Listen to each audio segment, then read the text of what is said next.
You walk into a bank. You deposit $1,000. It feels solid, earned, real.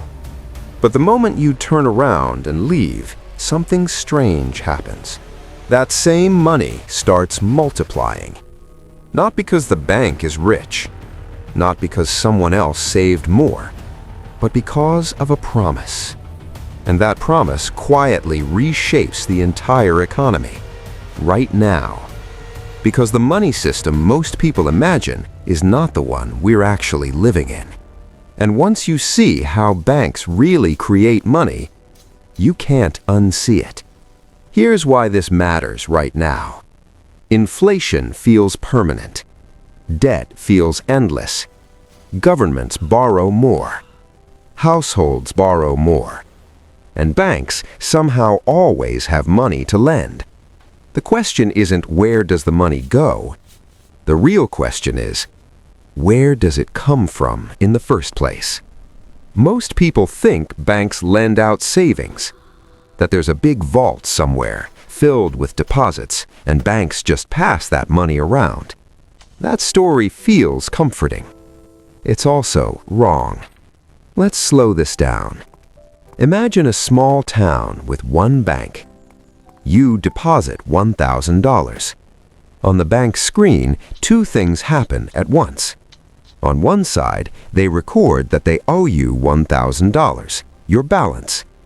On the other side, they now have permission to create a loan. Not using your money directly, but using your deposit as a signal, a green light. The bank lends $900 to someone else. Here's the uncomfortable part. That $900 did not exist before the loan. It wasn't moved. It wasn't transferred. It was typed into existence. A number added to a screen. At this moment, the town now has your $1,000 plus the borrower's $900. $1,900 from an original $1,000. No counterfeiting, no printing press, no crime, just accounting. This is not a loophole. This is the core design. Banks don't lend money they already have. They create money when they lend. Central banks admit this. Economics textbooks quietly confirm it. Most people just never hear it explained plainly.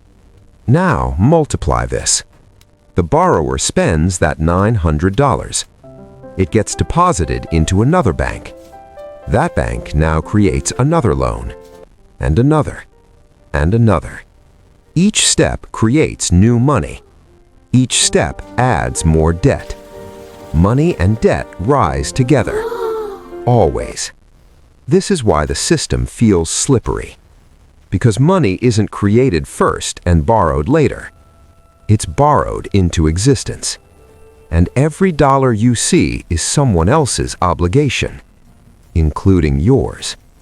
This system runs on trust. Specifically, trust that loans will be repaid. Because when loans are paid back, something else happens.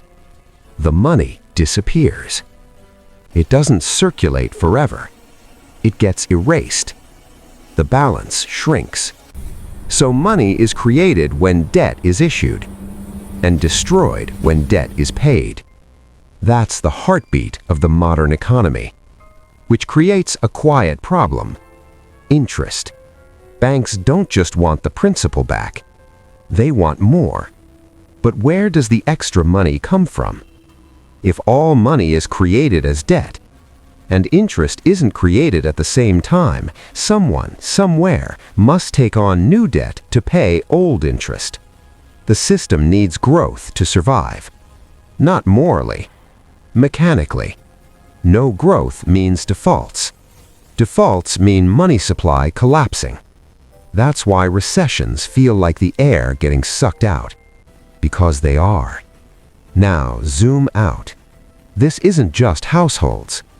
Governments run on the same mechanism. When governments borrow, banks create new money to buy that debt. Not by emptying vaults, but by expanding balance sheets. This is why national debt numbers keep climbing without immediate collapse.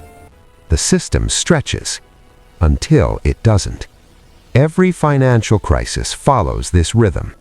Easy lending, expanding money, rising asset prices, confidence.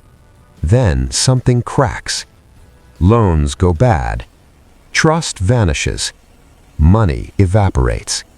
Not because it was stolen, because it was never physical to begin with. Just promises stacked on promises. Here's the irony.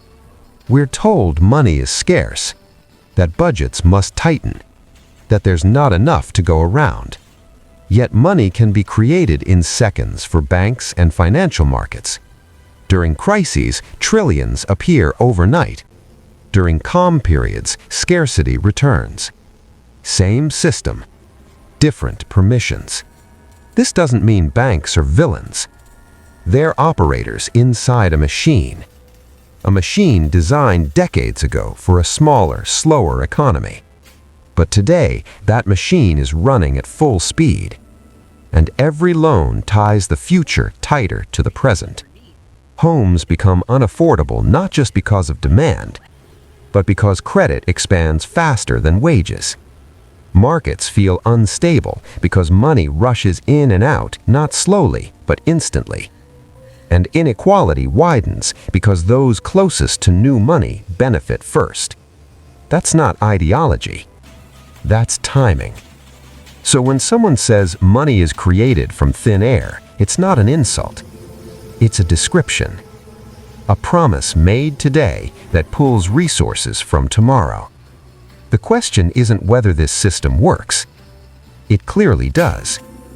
The question is how long it can keep expanding before trust becomes the rarest currency of all. Because in the end, money isn't paper. It's belief. And belief is powerful. But it's also fragile. So the next time you see a loan approved, a stimulus announced, or debt dismissed as harmless, ask yourself, if money is created by promises, what happens when too many of them collide?